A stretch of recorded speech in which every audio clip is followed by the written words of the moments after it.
안녕하세요. 머리와 얼굴의 성장 2판의 제3장, 머리와 얼굴의 성장에 관한 실험 및 임상적 연구에 대해 발표할 3년차 이정현입니다. 과거부터 머리와 얼굴의 성장에 관한 연구를 위해 여러 실험들이 진행되었습니다. 세포 및 조직학적 연구에서는 치아싹에서 외부합성 간염이 치아를 만드는 주된 조직이라는 사실을 밝혀내었습니다. 이는 치아싹의 외벽성 간염이 피부 상피와 접합되면 피부 상피가 범랑기관이라는 범랑질 형성을 유도하는 조직으로 분화된다는 실험을 통해 알게 되었습니다. 또한 어금니의 외벽성 간염을 앞니의 범랑기관에 이식하면 어금니처럼 다수의 교두를 갖는 치아로 분화되어 교두의 수 또한 결정한다는 것이 밝혀졌습니다. 동물 실험에선 영장류를 이용해 하악 과두를 전방 이동시키는 장치를 사용하여 연골 성장이 촉진된 부위가 있음을 확인하였습니다.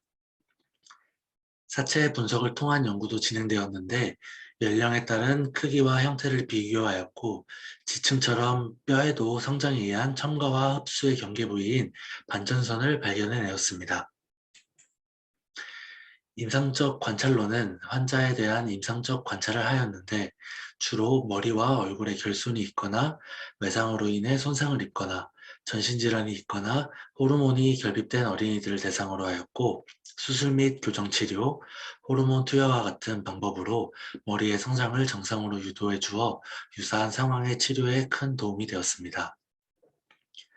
두부 계측학이란 실제 머리의 형태를 계측하는 학문적 방법이나 방사선 사진의 촬영 기법인 셉이 일반화되면서 머리 사진과 동의어가 되었고 방사선학적 랜드마크 사이의 거리와 각도가 주된 연구 대상이 되었습니다. 방사선이 발견되기 이전 두부 계측 연구에는 캘리퍼를 사용하여 길이를 측정하였으나 연조직으로 인해 부정확하였고 머리뼈를 측정하려면 연조직을 제거하고 사후에 시행해야 하기 때문에 종단적 연구는 불가능하였고 횡단적 연구만이 가능하였습니다.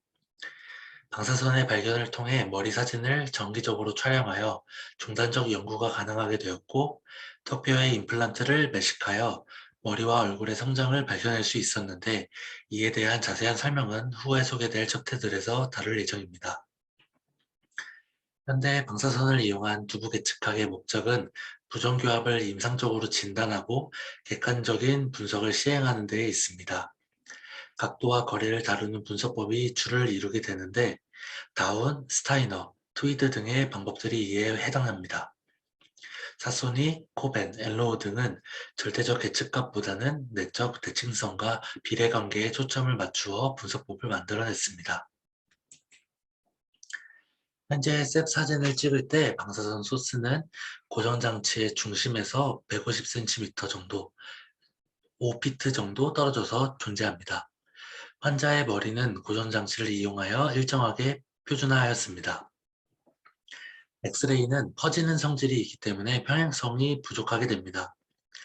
그래서 오른쪽 위 사진과 같이 촬영을 하게 된다면 우측은 확대되게, 좌측은 상대적으로 작게 촬영되어 중첩되지 않고 좌우의 차이가 발생하게 됩니다. 정중시3면의 계측점은 양측에 존재하는 것이 아니기 때문에 좀 더 정확한 계측점이라고 볼 수 있습니다. 방사선 사진은 3차원의 입체 구조를 2차원의 평면 구조로 단순화한 것으로 일부 정보는 소실되며 계측이 불가능해집니다. 하지만 이를 통해서도 많은 정보를 얻을 수 있고 유명한 분석법들은 다음에 세 가지 관계에 대해 평가합니다. 머리뼈 바닥에 대한 위아래 턱뼈의 관계, 턱뼈에 대한 치아의 관계, 치아에 대한 치아의 관계가 이에 해당합니다. 두부계측 분석에서 머리뼈 바닥에 대한 위턱뼈의 분석에 대해 말씀드리겠습니다. 대표적인 계측치로 SNA 각도와 네이전 퍼펜디큘라와 A포인트 사이에 거리가 있습니다. 스타이너는 SNA의 이상적인 값을 82도라고 하였고 6에서 18세 사이에 1도 정도만 변하는 거의 일정한 값이라고 하였습니다. 네이지온 퍼펜디큘라는 네이지온에서 FH 평면에 대해 수직선을 내린 것으로 맥나마라는 이 선과 A 포인트 사이의 거리가 혼합치열기에는 0mm, 성인에는 1mm가 정상이라고 하였습니다. 머리뼈 바닥에 대한 아래쪽 뼈의 분석에는 SMB, 맨디블라 플레인, 페이셜 액시스 등이 있습니다. 이 중 SMB는 정상치가 약 80도로 SNA보다 2도가 작은 것입니다. 맨디블라 플레인은 SM 플레인과의 각도가 82도를 이룰 때 정상이고 더 커진다면 수직 경향이 있다고 할 수 있습니다. 교정 치료 시 하이 앵글이라면 얼굴이 더 길어지지 않도록 주의가 필요합니다. 페이셜 액시스는 테리고이드와 그나시온을 이은 선으로 아래턱뼈의 성장 방향을 의미합니다. 아래턱뼈를 분석하는 또 다른 방법으로 네이존 퍼펜디큘라와 포고니온 사이의 거리를 계측하는 것이 있는데 맥나마라는 혼합치열기에는 6에서 8mm가 정상, 성인이 되면 마이너스 2에서 2mm가 정상이라고 하였습니다. 다음은 윗턱과 아래턱의 관계입니다. 가장 많이 쓰이는 AMB가 있으며 정상치는 2도로 AMB가 크다면 골격적 2급, 작다면 골격적 3급 경향을 나타냅니다. 맥나마라는 위아래 턱뼈 간의 크기 차이에 대해 분석하였는데 그 값은 오른쪽에 있는 표와 같습니다. 효과 길이는 실제 앞골의 길이가 아닌 콘다일리온으로부터 A포인트, B포인트까지의 거리를 위아래턱의 효과 길이라고 하였습니다. 길이만 아는 것이 중요하지 않고 하면 고경 또한 중요한데 이를 통해 위아래 턱뼈 간의 전후방 관계에 대해 유추할 수 있습니다. 턱뼈에 관한 치아의 분석으로는 윗턱과 상악 중절치 사이의 관계에 대해 맥나마라는 네이존 퍼펜디큘라와 평행하고 A포인트를 지나는 선과 상악 전치 순면의 거리가 4에서 6mm가 정상이라고 하였습니다. 아래턱과 하악 중절치의 관계에 대해 트위드는 IMPA 값이 90도 정도일 때 치료 후 안정성과 심미적 우수성이 있다고 하였고 리케츠는 A포인트와 포고니온을 이은 선에서 하악 전치 순면이 1에서 3mm 전박에 위치하는 것이 정상이라고 하였습니다. 상하 중절치 장축이 이루는 각은 정상치가 131도로 알고 있지만 본 교과서에는 130도 정도라고 나와 있었습니다. 방사선 사진은 뼈의 첨가 부위와 흡수 부위를 구분할 수 없기 때문에 유동과 변이에 대해 구별이 불가능합니다.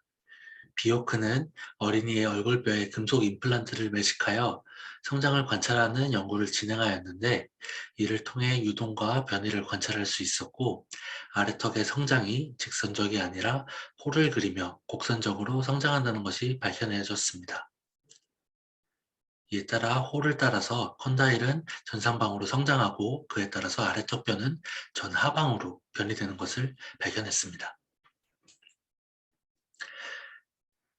손목뼈의 방사선 사진을 찍는 목적은 골격 연령을 통해 발육 연령을 파악하는 데 있습니다. 일반적으로 손목과 손을 이용하여 검사하게 되고 발육 연령을 실제 나이와 비교하여 성장이 빠른지 평균적인지 느린지에 대해 판단합니다. 손바닥을 펴고 촬영기를 필름에서 75에서 90cm 떨어뜨려서 촬영하는 것이 바람직하지만 확대와 축소는 고려하지 않아도 되므로 촬영 거리는 크게 중요하지 않습니다. 교과서엔 롱본의 성장에 대한 사진만 나와 있어 저희가 웰에서 주로 사용하는 해부 메소드에 대해 설명드리겠습니다. 중지의 중간 마디뼈를 사용한 분석으로 대부분의 경우 MP3 F 스테이지는 사춘기 성장 이전, FG 스테이지는 사춘기 성장 1년 전, G 스테이지는 최대 성장기 혹은 1년 후, H 스테이지는 최대 성장기와 엔드 시점 사이, I 스테이지는 엔드 시점 이전 또는 엔드 시점에 나타나게 됩니다. 오른쪽 사진에서 보이는 엄지 쪽에 보이는 세사모이드 본이 관찰되는데 이는 온셋과 최대 성장기 사이에 관찰되므로 세사모이드 본이 없다면 최대 성장기에는 아직 도달하지 않은 것으로 판단해 볼 수 있습니다. 교정을 하게 되면 인상을 체득하여 치아 모형에 대해 분석을 하게 됩니다. 이 목적은 정확한 계측과 치아 배열의 3차원적 정보를 얻기 위함입니다. 측정 방법으론 치열군 장경과 치열궁 둘레가 있는데 치열궁 장경이란 제2유구치 원심면을 연결한 선에서 중절치 순면까지의 거리로 오른쪽 그림에서 A에 해당합니다. 치열궁 둘레란 제2유구치 원심면 사이에 치열궁을 따라 길이를 측정한 것으로 그림에서 B에 해당합니다. 교정 치료를 시행할 때 이번 시간에 열거해드린 내용들에 대해 이해하고 계측하고 분석한다면 효과적으로 치료 계획을 세우는 데 도움이 될 것 같습니다. 이상으로 발표 마치겠습니다. 경청해 주셔서 감사합니다.